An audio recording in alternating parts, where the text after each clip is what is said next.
There's plenty more to come. What I really loved about that, the redefinition of obsession, always seen as a negative, out-of-control trait, but actually saying it's more of a laser-sharp focus, it's an inherently positive thing. And also the difference between a warrior and a fighter. Really powerful stuff, as you would expect from the former world heavyweight champion, Vladimir Klitschko. So we've heard from Vladimir about what he is doing with his career after being in the ring for so long and being dominant for so long. Preparing players for life after football should ideally begin before they hang up their boots. Many footballers now taking greater steps to think about and really strategize their retirements long before they reach them. Now, in this session, in conversation with Daniel Geey, we will hear from Sol Campbell, Saha and Arianna Criscione about what they've been doing since calling time on their playing careers. Please give them a warm welcome.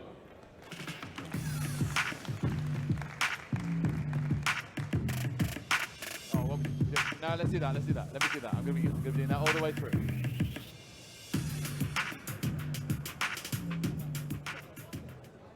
Ooh, it's full. No. Well, good morning, everybody. Thanks, everyone, for coming along to the morning session. I'm Daniel Geey, and I'm going to be chatting to some esteemed colleagues for the next 20 minutes or so on their transition from playing football to everything else that happens after the end of the beautiful game.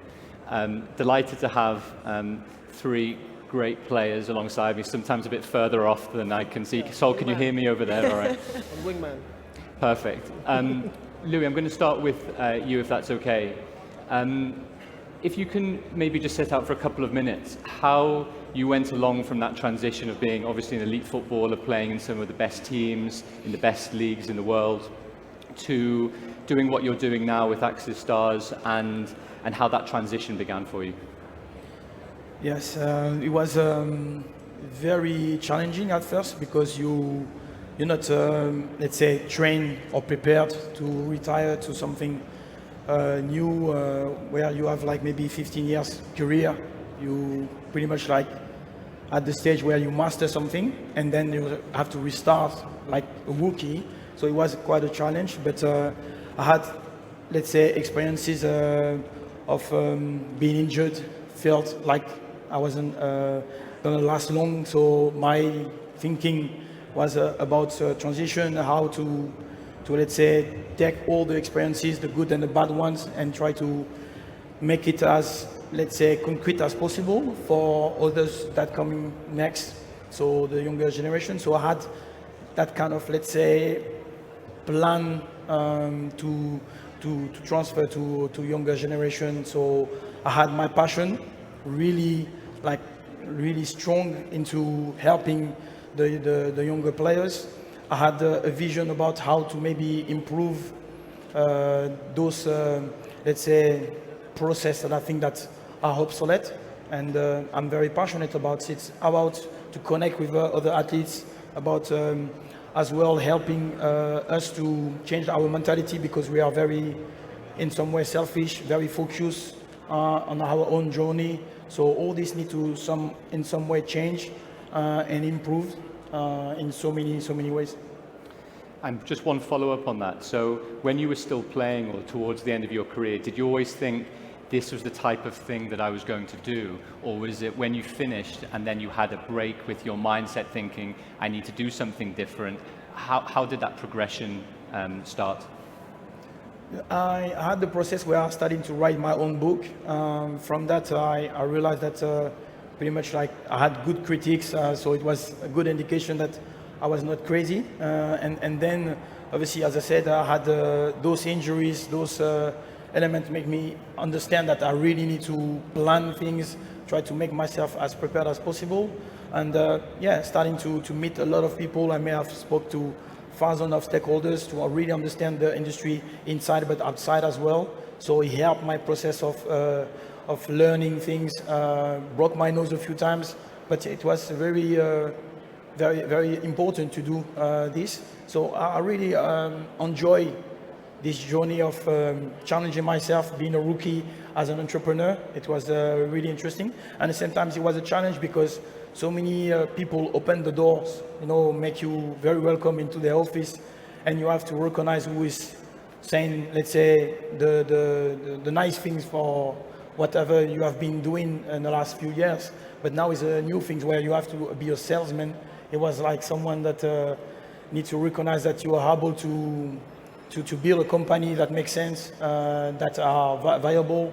So all this was quite a discovery. But as I said, yeah, I'm very passionate, so I just bring all that compatibility that I have, all that resilience that I have to actually build something that makes sense for the younger generation.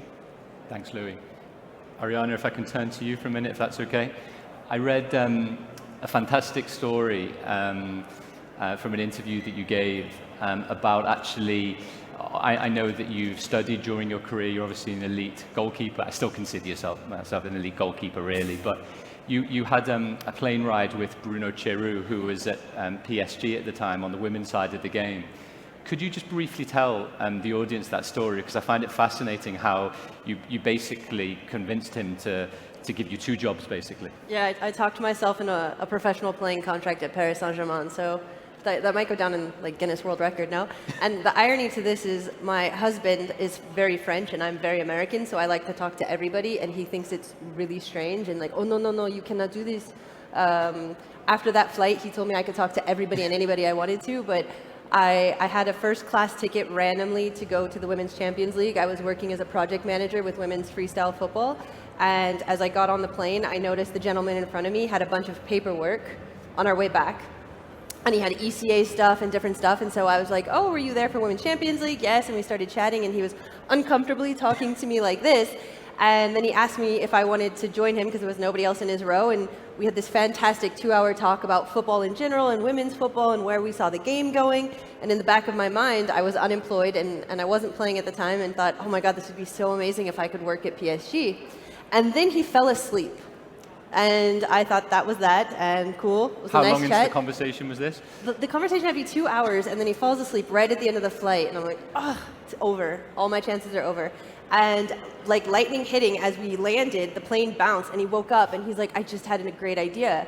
Do you still want to play football again? I was like, okay, it's not really funny if you're effing with me at this moment. It's really, really mean, but of course I want to play for Paris Saint-Germain. And he goes, well, it would be great if you could work on the business side, but at the moment we don't have a position for women's football. Like, what do you think? And I said, all right, well, I'll play with you, but I definitely need another job in order to build my CV and continue, because I knew my career was going to be finishing. And by the end of the flight, he said, I'll be in Rennes in a week, which is where I lived. Let's have a conversation. He came, we had coffee, and he said, yes, we'll hire you and give you 2 contracts, one playing for Paris Saint-Germain and one in the women's sponsoring and business development. I think I need to hire you as my agent, but we'll talk about that later. Yeah, just strongly recommend all of you guys network here. Just talk to the person next to you right now. You never know what could happen. Maybe you'll be playing for Sporting or Benfica. So you end up playing Champions League football that year.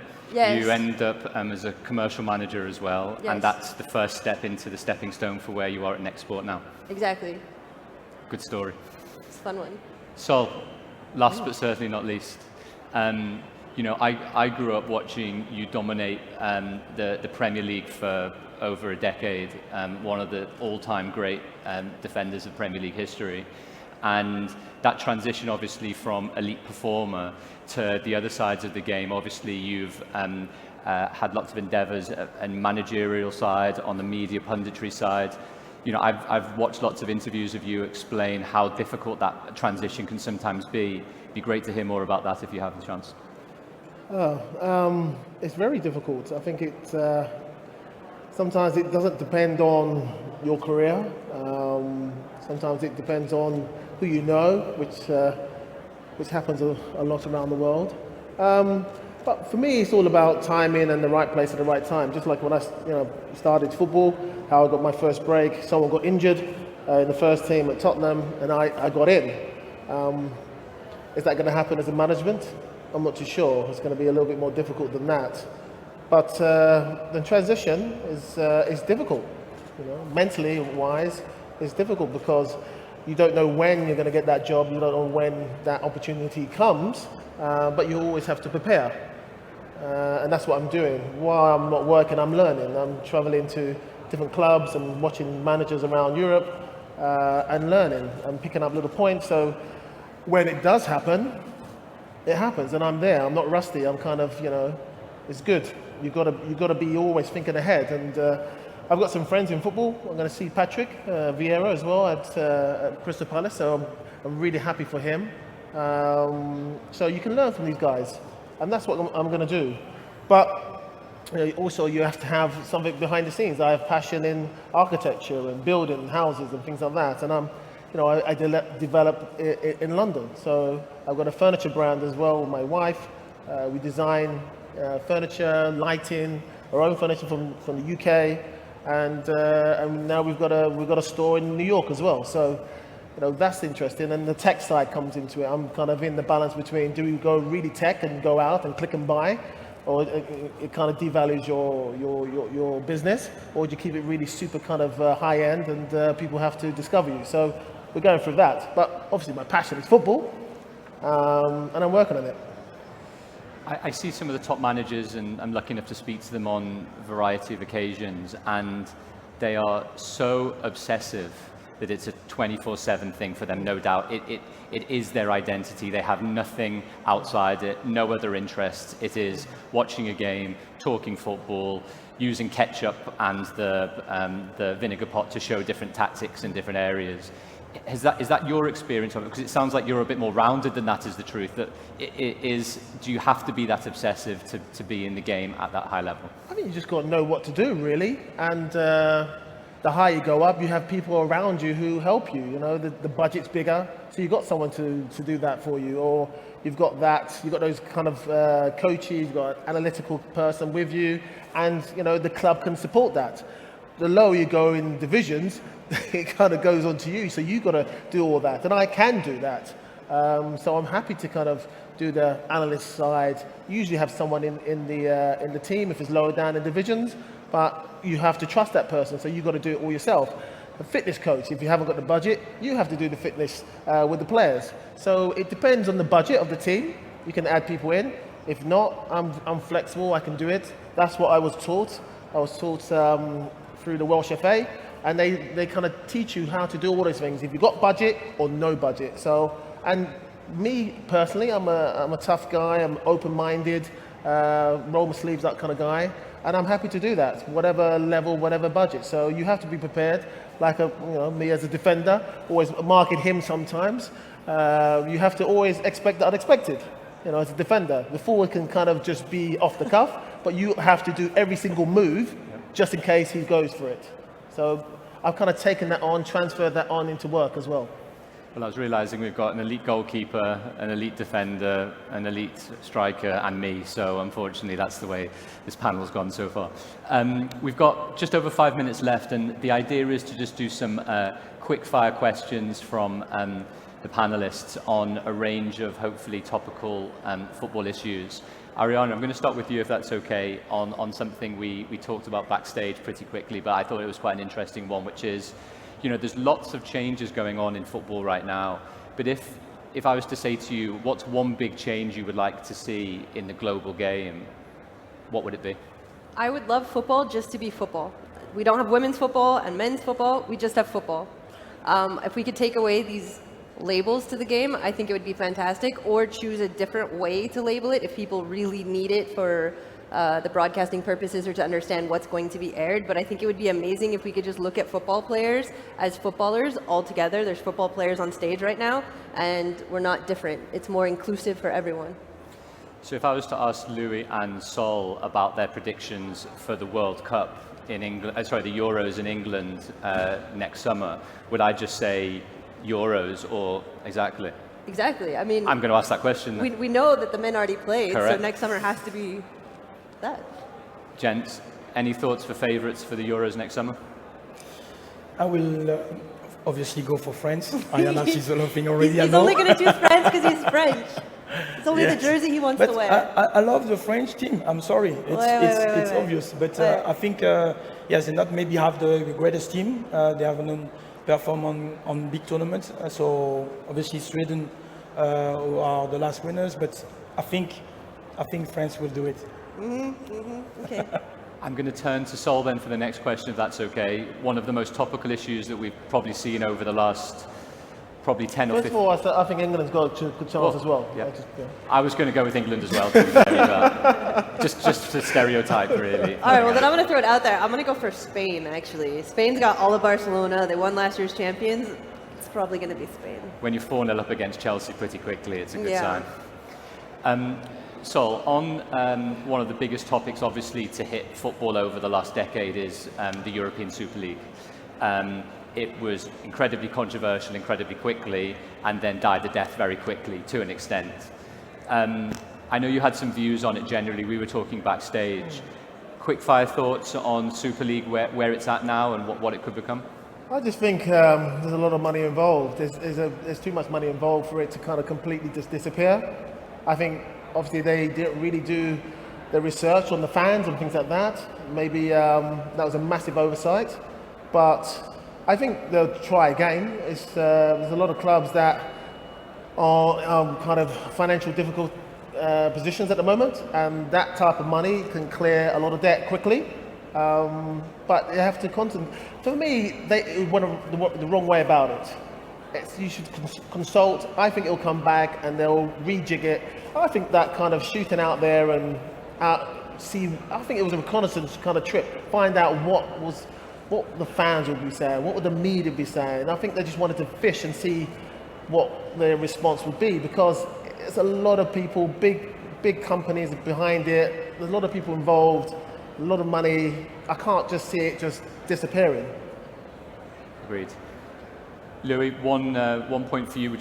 Sol talked about consulting, and obviously Arsene Wenger over the last few months has been consulting widely on the 2-yearly World Cup. Any thoughts on where we are with that as obviously ex-player? You know, is that viable to be able to play so many games of football so regularly, or is the chance to be able to qualify for a World Cup, the pinnacle sometimes of a player's career, worth it? I think it's controversial for a few reasons, because you look at whatever the Super League or whatever those things, you tend to say, yes, it's about a lot of money. So when you're trying to say at some point you want to protect the players, you want to protect the actual nature of the game, the actual values of the game, I'm surprised this, in terms of timing, that's the coming World Cups every 2 years makes sense in that regard. It's saying, okay, we try to actually get some senses and saying we need to actually look for the welfare of the players, ask them if they feel ready to do this, if you feel that you're gonna maybe, let's say, distort the actual value of the World Cup, because when you are a World Cup player, you know, have the chance to represent your country in that stage, you have to wait 4 years. You have to wait 4 years to have another goal. If you did not play well or didn't really enjoy, it's like you have to wait. But imagine you have like, oh no, it's just around the corner. It's only 2 years. It's not the same value. The World Cup is such a great event because of that. And I put it on the same level as like the Olympic Games. Imagine all those athletes who work like maybe for a year, full year, without maybe one competition. It makes them cry when they do actually be on the stage. So I think for that you have to protect and try to maybe understand the actual value of the sport. So? I just, I'm listening to Louis. How I look at it is like, where do you go from there? Where do you go from there? You know, every 2 years European Cup, Copa America, African Nation Cup. It's just like on and on and on. I think the players are saturated. Yes, if you're unlucky, you miss a World Cup and it comes another 2 years. Yeah, it could work out. But for me, it's something special. I think there's a lot of football out there anyway. I think whether it's why, is it money, is it helping the players? I'm not too sure. But for me, I'm quite happy how it is. There's a lot of football. There's a lot of football out there, and but then who knows? It's not up to me. It's not up to me. Arianna, last one for you, only because when we talk about football, to your point, it's a lot of the time focused on men's debate, isn't it? It's men's football every 2 years. you've talked in some of your interviews about governance structure of how to do things better from the women's side. You're the women's football expert. I don't want to put you into a particular space, but how can women's football, or a more structured approach to women's football, see the stuff that's happened with men's and do it better? I think we have a huge opportunity, and we talk about the key words like the catchphrases, opportunity, authenticity, all of these things.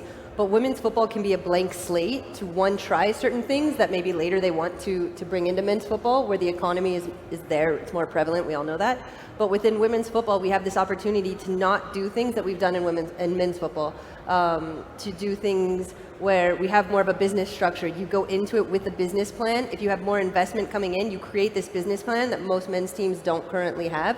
They just rely on the brand that's been there for so many years, and the fact that they know that they'll have ticket sales, they know that they'll have jersey sales. Women's football, we don't have that luxury, but we have this really amazing opportunity of this white blank slate. Okay, how do we want to build this? And for me personally, Web Summit is the best place because it can be a startup, and we can just create and innovate in the most exciting ways. And if anybody wants to learn more, I'll totally share more, but we don't hardly have any more time. We're out. Well, thank you everyone for listening. Thanks to my fellow panelists for dispelling some knowledge and insight. And I hope you'll just join me in a quick round of applause for the panel discussion. Thank you very much.